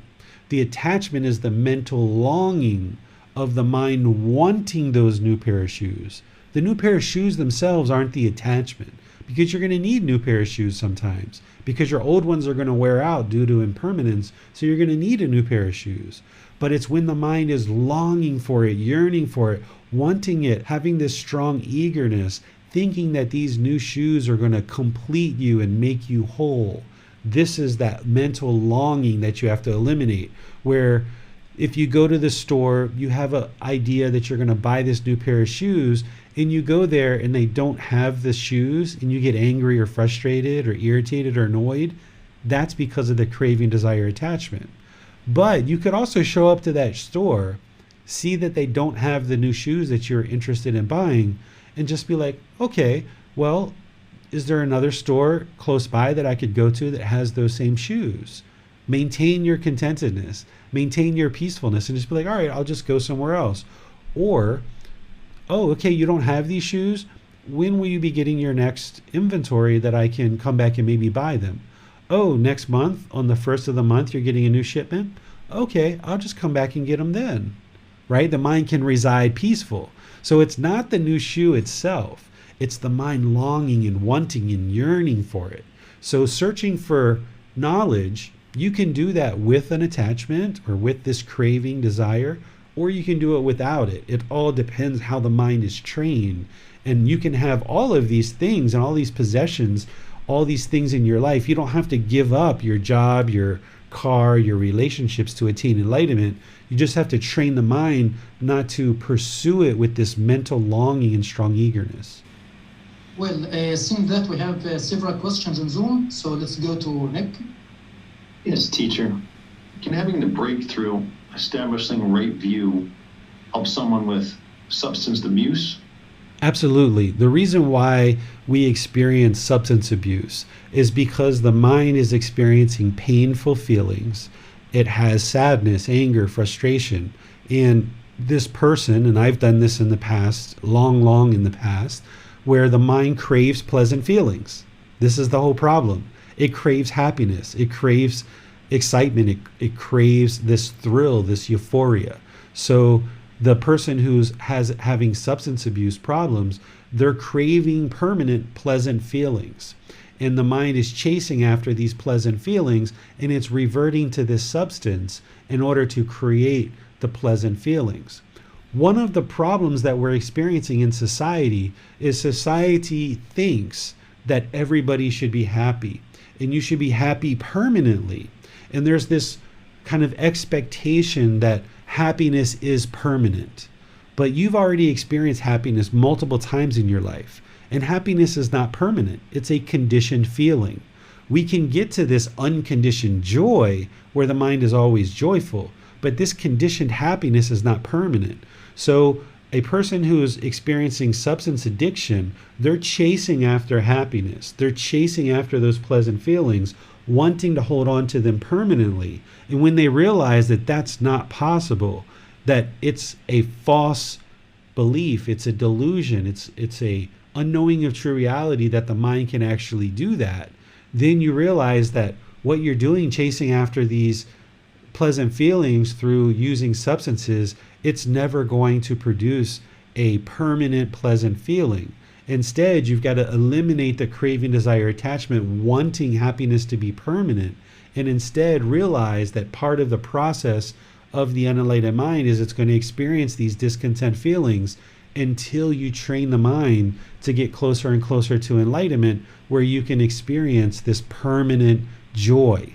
One of the other challenges along this line is people are taught that wealth and money or fame is what produces happiness. So there's a lot of people in the world that are chasing money and wealth and fame in order to get to permanent happiness.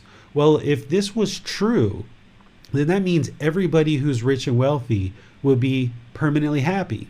But that isn't true, because we see people who are rich and wealthy and famous, they also have a lot of challenges with discontentedness. They'll have anger, frustration. Some people even commit suicide.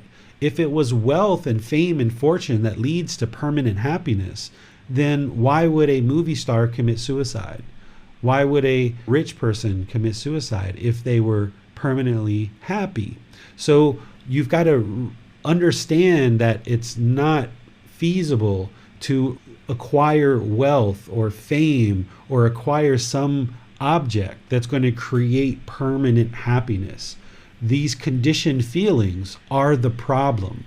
The mental longing with strong eagerness is the problem, that the mind is longing for happiness. It's longing for pleasant feelings. Therefore, it's longing for this substance, or it's longing for wealth. It's longing for fame. It's longing for something. And when it's chasing after it, it's almost like an addiction.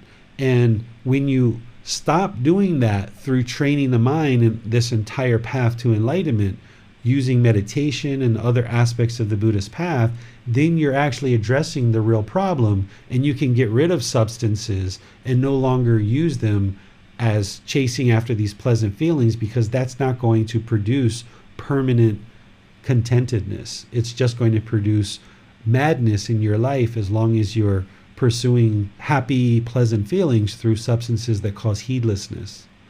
We have a question from Christina. She writes, so to clarify, it's okay to feel love for all beings. That would be a mental state. But being in love with one person is a craving. Is that correct? That's not 100% correct, Christina. So remember, it's not the actual object or the thing that is the craving, desire, attachment. What people misunderstand about love, and we're going to be talking about this in chapter 15, is there's what people are practicing and they think is love is actually craving, desire, attachment. Then there's something called true love, which is unconditional love.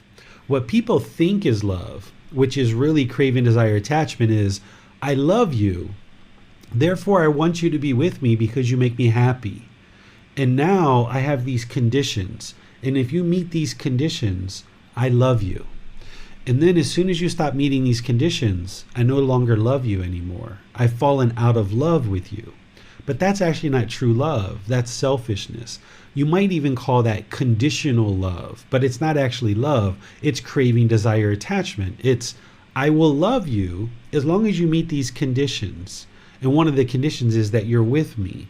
And when you're with me, I feel good, I feel happy, and therefore I love you. But that's not love. There might be love inside of there, but this description is not love. It's craving, desire, attachment. I want you to be with me because you make me happy. That's craving, desire, attachment. I'm basing my inner happiness on the condition that you're with me. That's craving, desire, attachment. What true love is I love you, therefore I would like to see you be peaceful. That's what true love is. True love isn't conditional. You can't fall in love with someone and out of love with someone if you're practicing unconditional love. One of the best ways to think of unconditional love is if you have children, then you know that if your children are angry, frustrated, irritated, if they do bad things in the world, you love them regardless. They're your child. If they do wonderful things in the world, you love them. There's nobody that can shake you off of the love that you have for your children. That's unconditional love, right? But over here, when we have life partners and we have other relationships, we have this conditional love, or what I call craving, desire, attachment, where if you meet my conditions, I will love you and I will say I love you. But as soon as you stop meeting my conditions, I don't love you anymore, and I'm going to push you out of my life because I don't love you. But that's not love. That's actually craving, desire, attachment. So you can have loving kindness and compassion for all beings. You can actually love everyone. You can love a life partner, you can love children, you can love your neighbors, you can love your coworkers, you can love a stranger on the street when you understand what true love is.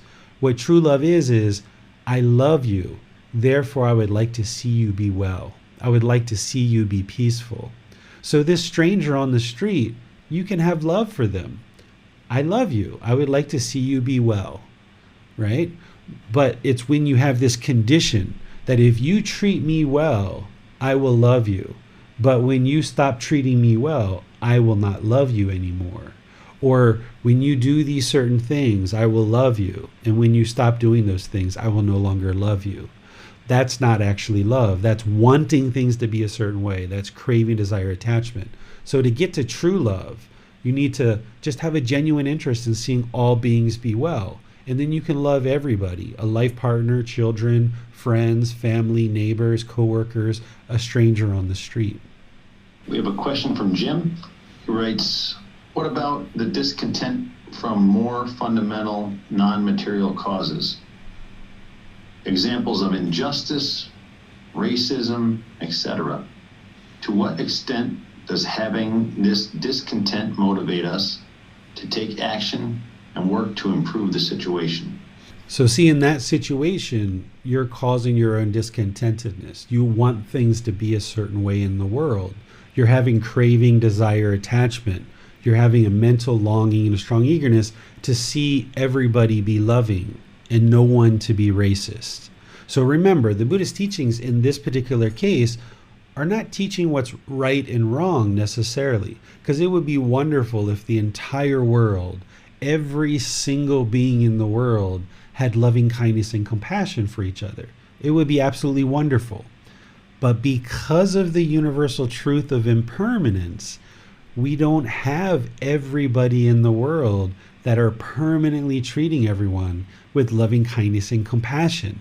But because the mind craves permanence, when you see racism or when you see some of those other things you talked about, like injustices, you think that that's what's causing you to be angry. But in reality, it's your own craving, desire, attachment, wanting to see all beings be loving and kind, that you're causing your own discontentedness. So you've got to let go of wanting things to be a certain way in the world and realize that you can't influence and you can't control everyone in the world. You can't get to a point where you're teaching everyone to not be racist.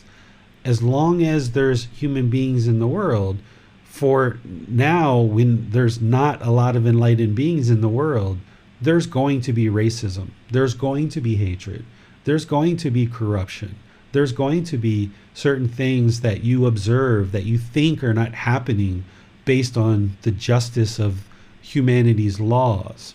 And therefore, as long as you have that craving for permanence, wanting things to be a certain way, you're going to experience discontentedness. So you have to let go and realize that things are going to be however they are in the world. All these beings are making individual decisions, and you can't control other people's decisions. So you've got to let go and train your mind to focus on your own practice, not wanting and craving to change the world. You can't change the world. Individual beings can change their own mind, but you can't change the world. This is another thing that people walk around with a misunderstanding about. People are taught that it's up to them to go out and change the world. These natural laws of existence are permanent. You can't change the natural laws of existence. You can't create a situation where everyone is permanently loving and kind, because it's not up to you. It's up to each individual. And because of the universal truth of impermanence, you're not going to live in a world during this life where all beings are loving and kind. It's just not going to happen. But the more that the mind wants it and craves it, not understanding the universal truth of impermanence, you're going to keep making yourself discontent because the mind is craving permanence. So you've got to let go of that, realizing the universal truth of impermanence. And also another part of this is you need to understand the natural law of karma, this cause and effect, this action and result. While an individual might be able to circumvent human laws, and maybe they have committed a crime, for example, and they go to court and the human laws don't hold them accountable right now at that particular moment, they can't escape the results of their decisions. The cause and effect, or action and result, the results of their decisions, this natural law of karma, of cause and effect, they can't escape that. They can circumvent and kind of delay human activity in terms of court proceedings and stuff like that. But this natural laws of existence, this natural law of karma, they can't run and hide from that. They are going to experience that either in this life or some future life. So this can help the mind to let go. Instead of trying to want things to be a certain way in the world, you can see that the world is functioning on these natural laws of existence. One of the reasons why the mind keeps experiencing discontentedness, it is this craving, desire, attachment, but it's the mind struggling and having difficulties to understand the world. Because of this ignorance, this unknowing of true reality, not understanding the Buddha's teachings and these natural laws of existence, the mind struggles and have difficulties in the world understanding. How can somebody commit murder and then go to court and be found not guilty and then go free when everyone pretty much knows that this person has committed murder? And now you craving things to be permanent, you don't understand that these human laws are imperfect because humans are involved. But this natural laws of existence, this natural law of karma, it's not created by humans. It's not administered by humans. It's not administered by any particular being. It just happens as part of these natural laws that person who got off from the court case, they can't escape the natural law of karma. So they will experience the results of their decisions. But because the mind doesn't understand these natural laws and it's stuck in this darkness, so to speak, the mind keeps experiencing this discontentedness, struggling and having difficulties because it's lacking this wisdom, this moral conduct, and this mental discipline, not being able to understand the world through these natural laws. So the more that you learn and practice these teachings and you understand the natural laws of existence, you can transcend all of this discontentedness because you now understand the world through these natural laws. It's a real struggle to live in a world that we don't understand. And that's essentially what the unenlightened mind is experiencing. It doesn't understand these natural laws of existence, so therefore it struggles and constantly struggles to understand what's going on in the world. And the more that you understand these natural laws through the Buddhist teachings, then you can look at the world and you can completely understand everything that's happening, no longer craving for things to be a certain way, but just know that they are the way that they are because of these natural laws. Jim has a follow-on to this. He asks, if we eliminate this type of discontentedness, would we still be motivated to work towards improving these situations? So you have to let go of wanting to improve things, so to speak, in the world. There's no harm in having a goal or an objective or an interest to help beings in the world, and that's what you can do as part of your contribution to the world. But if the mind is craving it, if it's longing, if it's yearning to fix the world, then you're going to experience discontentedness. Instead, you got to let go of wanting to fix everybody else and focus on fixing your own mind, because you can't help other people if you haven't first helped your own mind. You have to fix your own mind to let go of the craving to help others. Once you let go of the craving to help others, then you can help others, right? The Buddha helped people more in the world than any other human being that I know of. He didn't have craving, desire, attachment to help people, but he pursued it as a goal, as an objective, as an interest. So as long as there's this mental longing and strong eagerness to change the world, then the mind's going to experience discontentedness. But you get rid of the craving, desire, attachment, and now you train your own mind to experience enlightenment. Now you're actually able to truly help the world, because you can't help the world if you haven't helped yourself yet. That's what you need to understand too. So you can help others in the world by practicing loving kindness and compassion, but you can't do that when there's craving in the way. When you have this longing and yearning to help others, craving standing in the way, it's polluting the mind, and you're going to keep causing discontentedness. The more you try to help people and you can't do it, then you're going to keep getting discontent over and over. So what a wise practitioner would do, in my view, is help their own mind, focused on their own practice first, develop their own mind, improve the condition of their own mind, and then through practicing loving kindness, through practicing compassion, through practicing generosity, without craving, now you can actually help others. But you shouldn't do that as a craving, but just as part of your practice to be a good human being who's contributing things in the world to benefit others. But if you do that with a craving, it's going to always lead to discontentedness. Rick has a question in relation to Jim's question. Rick asks, if the feelings of injustice and anger is inappropriate, what is the appropriate response to these things from the point of view of an enlightened mind? It's not that anger and frustration are inappropriate. It's just that it doesn't benefit you. Okay, so you see somebody on the news who murdered somebody, and there's a ton of evidence that they've murdered somebody, and they go to court and they're found not guilty. What does anger and frustration do? How does it benefit you? How does it make your life better? It doesn't. So it's not that it's inappropriate, it's just that it doesn't have any benefit for your life. Instead, if you have a situation that you would like to remedy or that you would like to contribute to, maintaining your calmness and composure, you're then going to have mindfulness. You're then going to have concentration. You can then access your wisdom.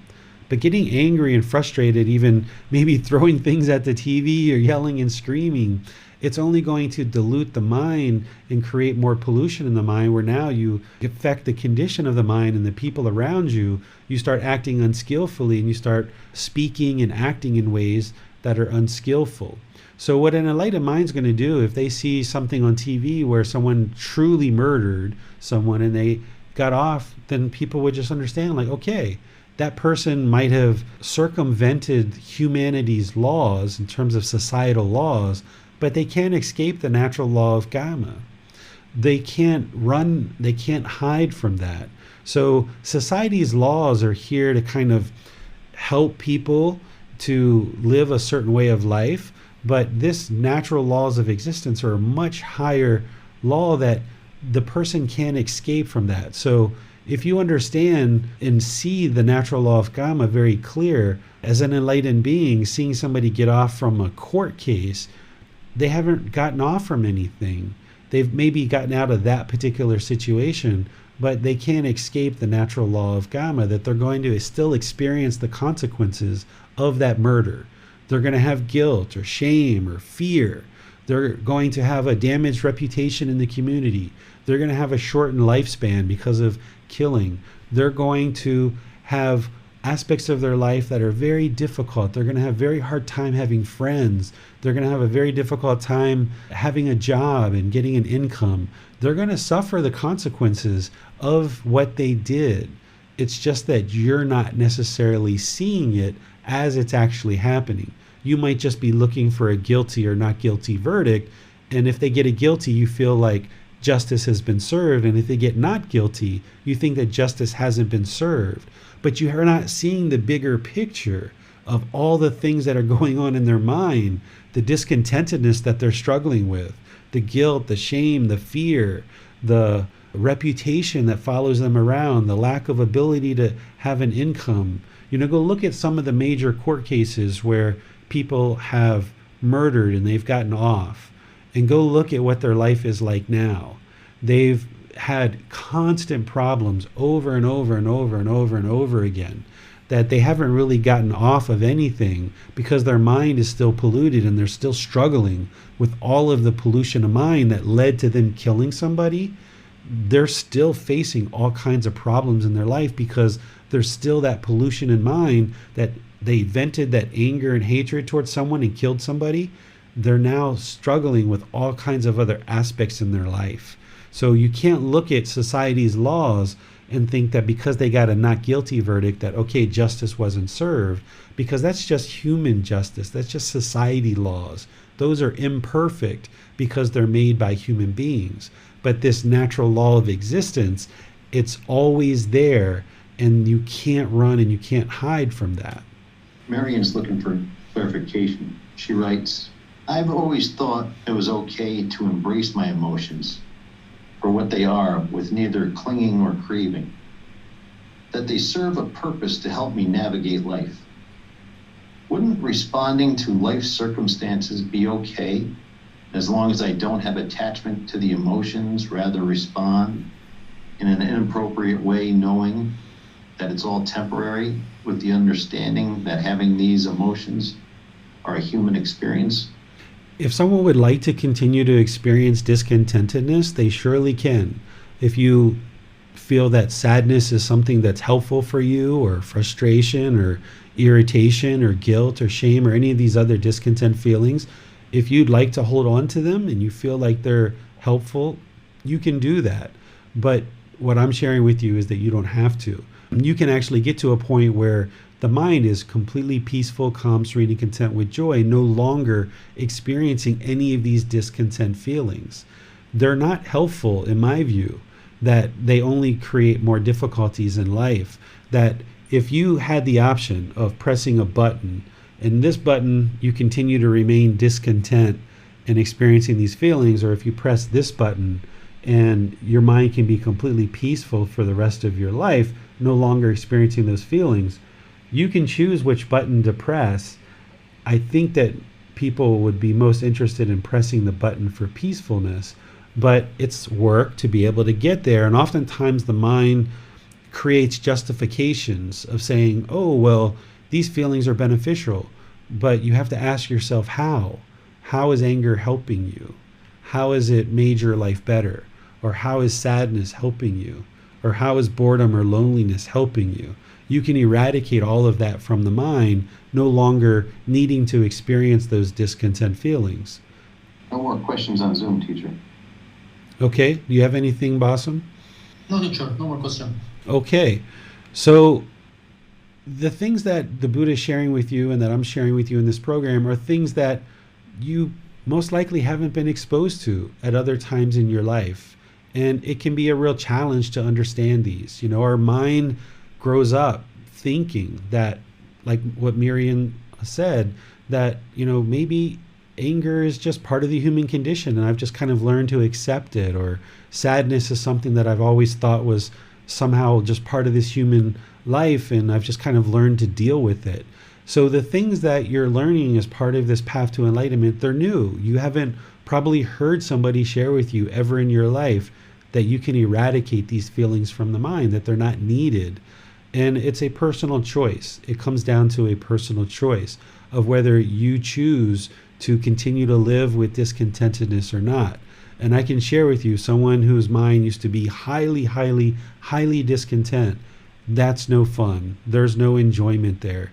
There's no benefit to anger and frustration and guilt and shame and shyness and boredom and loneliness. There is no benefit there for me whatsoever. So as part of this path to enlightenment, I chose to walk towards enlightenment and work towards this peaceful, calm, serene, and content mind with joy. And for me, what I feel is that as the mind attains enlightenment, this is where life really truly begins. Because think about all the time, effort, and energy that you spend being angry or frustrated or irritated. There's a lot of time and a lot of heartache and a lot of misery and despair that you can get rid of. And think back over the course of your life. You know, if you're 30, 40, 50, 60, 80 years old, you look back over your life and, you know, all the tears that you've ever cried. The Buddha says that all the tears we ever cried throughout our entire lives is more water than all of the water in all of the seas. Why do we need to experience all of that misery and despair? We don't need to, but we do, because the mind is unenlightened, because we have this unknowing of true reality. The more that we learn and practice and train the mind, we can escape, we can eliminate all of these discontent feelings, but that's a personal choice that we have to make in order to be dedicated, determined, and diligent to learn and practice. And it comes down to a personal choice. Not everybody who learns and practices these teachings is going to see it through. Not everybody is going to move to enlightenment, because it's a real challenge to progress on this path. The Buddha provided the guidance that don't shrink back from the struggle. Even learning these Four Noble Truths and establishing right view, it can be a real struggle. And as you struggle, if you decide to shrink back and maybe you decide not to pursue the path, that's okay. That's your choice. But just know that you're going to continue to experience discontentedness, and that's your choice. And I wish you well if that's what you choose to do. But if you're interested in eliminating all of that sadness and anger and frustration, you can do that. And this is the path that will be able to help you do that. You just need to apply the dedication and diligence to doing it. So next week on Sunday, we will be sharing chapter 5, which is the Eightfold Path. This is the path to enlightenment. In this program, I shared that as part of kind of the introductory classes to kind of move us towards this entire path in this entire program. I kind of did 3 classes where I explored this path in detail, but here as part of the book, chapter 5 goes into a lot of detail of exactly what the path is. This is how you train the mind. This is your life practice. So the title of this book, Developing a Life Practice, The Path That Leads to Enlightenment, that is chapter 5, the path that leads to enlightenment. And as you learn and practice that, you will be able to train the mind to experience more and more peacefulness, where you'll see the discontentedness slowly diminish and the mind becoming more peaceful. So if you'd like to read the chapter before or after class, or before and after, you can do that. We'll cover that on Sunday of next week. And then this Wednesday, we're doing our 4th class in a 4-part series of loving kindness. I'll be wrapping up our 4-part series of loving kindness meditation on Wednesday with our final class. And then the subsequent Wednesday, we'll be moving into chanting and helping you guys understand what Buddhist chanting is all about and why someone may or may not decide to practice chanting. Chanting isn't a requirement for attaining enlightenment. You wouldn't need to learn how to chant to attain enlightenment. But if it's something that you're curious about to understand, and 2 Wednesdays from now, I'll be doing our first class of a 4-part series to help you understand what Buddhist chanting is and why someone might choose to practice that or not practice it. So between now and a future class, have a lovely rest of your day. We'll see you next time. Sawadee ka. Thank you for listening to this podcast. To provide support for this podcast, visit patreon.com/support Buddha. To access more teachings, visit buddhadailywisdom.com. There, you will discover a full range of courses, retreats, and online resources to assist you on the path to enlightenment. Remember to establish a daily, consistent meditation practice, along with learning and practicing these teachings. A well-developed meditation practice is the foundation in which to train the mind to attain enlightenment.